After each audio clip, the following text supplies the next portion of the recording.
Hello, good afternoon. Today I'm here with Sarianna Sipilä, Professor in Exercise Gerontology from the Gerontology Research Center of the Faculty of Sports and Health Sciences from the University of Finland. Thanks for being here with us. And I would like to start by asking, what is your contribution to the PANINI project? First of all, Penina, I would like to thank you for this invitation to be to this interview. I'm one of the supervisors of the PANINI project, so I'm supervising Dmitry Bondarev with his PhD studies. And because of that, I'm also a member of the supervisory board. On top of that, I'm also the leader of the physical activity package. Okay. And how did you get interested in the first place in this topic? Well, the physical activity is my interest in this project, and that has been my major interest in research for more than 35 years already. So physical activity and aging. First of all, I'm a physiotherapist by training, and at that time I learned the power and importance of moving, walking and exercising in connection to rehabilitation. Then I wanted to continue my physiotherapy studies at the university level.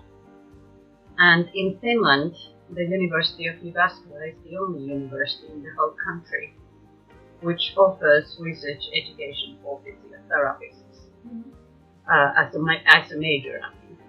And that discipline at the university level was located at the Faculty of Sports and Sciences. Well, because we are located at the sports faculty, I was lucky to be recruited in a research project which investigated the relationship between lifelong physical activity and musculoskeletal health with master athletes and respective controls as a research model. So my supervisor is a top-level master athlete at that time, and he still is at the age more than 70. So he guided me through all this interesting area of being physically active by aging. And after my PhD studies, I have been involved as a researcher and later as a leading researcher in projects which aim to investigate the effects of all kinds of physical training programs, mostly on musculoskeletal system, but also on mobility among not only among healthy but also on very old people. As in any other field, over the years, evolutions are recorded, right? For instance, there was a time in Portugal when olive oil was not recommended at all, as opposed to now when all health professionals state clearly its benefits. Did the same happen regarding physical activity in elders? Was there any other interesting shift in this field? Well, not exactly what you just described. Not at least in Finland, but when I did my PhD study in early 1990s, we did not really know if an older person can participate, for example, in resistance training activities safely, and if they could get any benefits out of it. So 20, 30 years ago, we did not really know, can an older person go into the gym? But during the past 20 years, a large body of knowledge has been gained on this topic, and the current evidence shows that physical activity is beneficial for older people and that, for example, resistance training improves muscle strength and has hypertrophic effect on muscle tissue.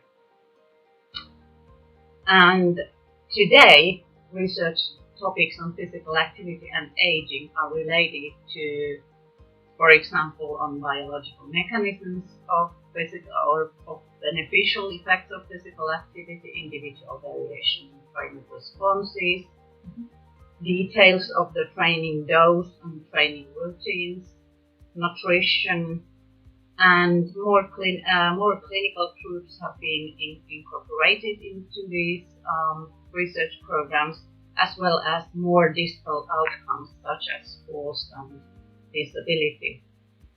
So maybe not the similar type of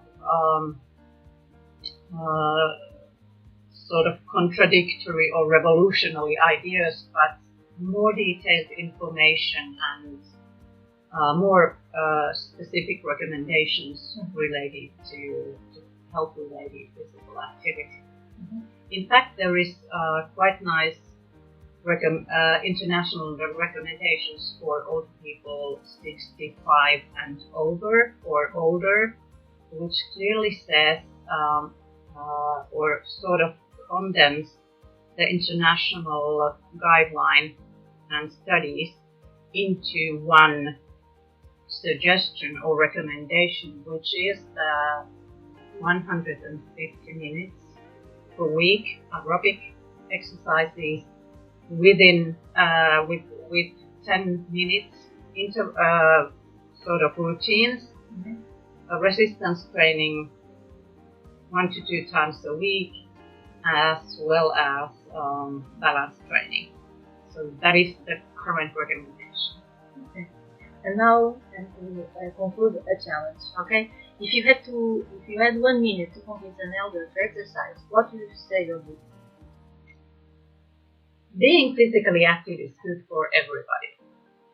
Wealth of research findings suggest that among older people, being physically active is associated with better functional capacity and greater life space than among less active people. And this means that physically active life enables participation and engagement in activities provided by the society, and thus reduces inequalities between different age groups. We also know that physically active people have fewer injurious falls than older people with physically inactive lifestyle. And it's never too late to start. A 10-minute continuous walking session per day with self-selected speed and, if possible, outdoors would already be an effort and a good start. Standing balance training and strengthening activities are also encouraged. If you don't have experience on that type of training, it may be a good idea to consult a physiotherapist or other professionals who are knowledgeable on physical activities. Thanks. Great. Thanks. Thanks.